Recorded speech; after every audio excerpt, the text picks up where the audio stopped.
Hey guys, welcome back. So this short story, I wrote it in March. Yeah, and this is a pretty weird one, so I'm going to go ahead and read it. The Silence of Sound, Dramatic Effect / Plot Twist. The darkness is so deep that it's tangible, and the silence is so engulfing that it's deafening. The rush in my ears is so loud that it's hard to even think, even breathe. As my senses awaken, the beeping begins. Beep, beep, beep. My heart begins racing and thudding in my chest. Thud, thud, thud. I feel like something is clamping down on my chest, ripping the very air out of my lungs, but I still can't move a muscle. Thud, thud. Suddenly, I can feel excruciating pain searing through my body, my blood vessels exploding inside of me, and I know that this is the end. Suddenly, my eyes burst open, and I can feel my mouth screaming, the bright lights blinding me. I am out of breath and sweating profusely, feeling the frigid air of the bright white room. Calm yourself. You were knocked unconscious, and you are now recovering from a major concussion, leaving you speaking only English by the looks of it. Calm myself. I won't calm myself. I can only speak English? What about French or Swahili? But the plethora of other languages I once knew. The questions are piling up, and I'm searching frantically for answers. Who am I? What am I doing here? Wasn't I on some sort of deadline? And the most pressing of all, am I in trouble? The person hovering over me is a young blonde nurse, her shiny white teeth radiating for 5 miles around the hospital. She has her hair tucked up under her cap, and she looks like she's about to burst from smiling so hard, and it sets me off ease. Can you talk? Are you all right? We heard you muttering in English. Stop smiling. I can feel all my nerves pulsing as I try to sit up on the stiff hospital cot. Oh dear, what am I doing? Please don't. I didn't mean. Don't go and lock me up. Don't worry. You should be fine. I don't think you will be admitted to an asylum. Her subsequent smile makes my stomach churn over and over again until I think I am going to be sick. An asylum? Excuse me? Nurse Coleman, Ms. Coleman, or the wife of the Coke monger. Where am I? I could be anywhere. I could be in Hawaii, or Norway, or London, and I don't like it. And I want to go home, wherever home is. You are in South General Hospital, Nebraska, USA. I just moved out here from the city myself, and the people here are so backwards. Nebraska? I remember now. I was in New York. You were unfortunately hit over your head and thrown in the back of a van. You're lucky Lisa found you. Who's Lisa? It doesn't matter. I'm just glad you had that briefcase handy. The screams that I've been holding back burst out of me now, carrying to the ceiling. No, give it back!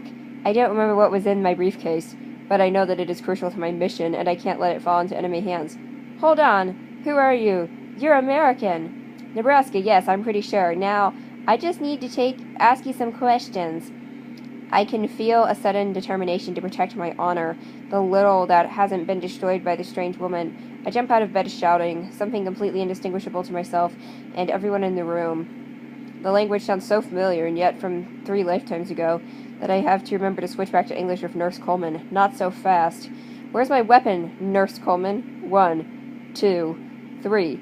I'm sorry, we don't want firearms in our hospital, and I also have no idea. Oh, yes, you do. I'm rushing now. Are you a spy? Tell me. I would point my gun if you had it. Yes. No, I'm not a spy. I'm a nurse. And, believe it or not, you aren't the strangest patient I've had all day. I want to go home. Either you're crazy or I'm deaf. I don't even... What year is it? 1956? I'm afraid you're stuck in the past. It's 1963. How can it be? But she'll just think I was even more crazy. I would normally ask you as president, but president of the USA? Don't worry, you aren't my normal patient. It's John F. Kennedy, in case you're wondering. Kennedy. That sounds familiar. Don't kill me, Khrushchev! I can hear another voice now. This time a brown-haired nurse. Do you need anything, Matilda? Matilda? What a strange name. Could you give me a Tylenol? What dosage does the patient need? Not for the patient, but for me.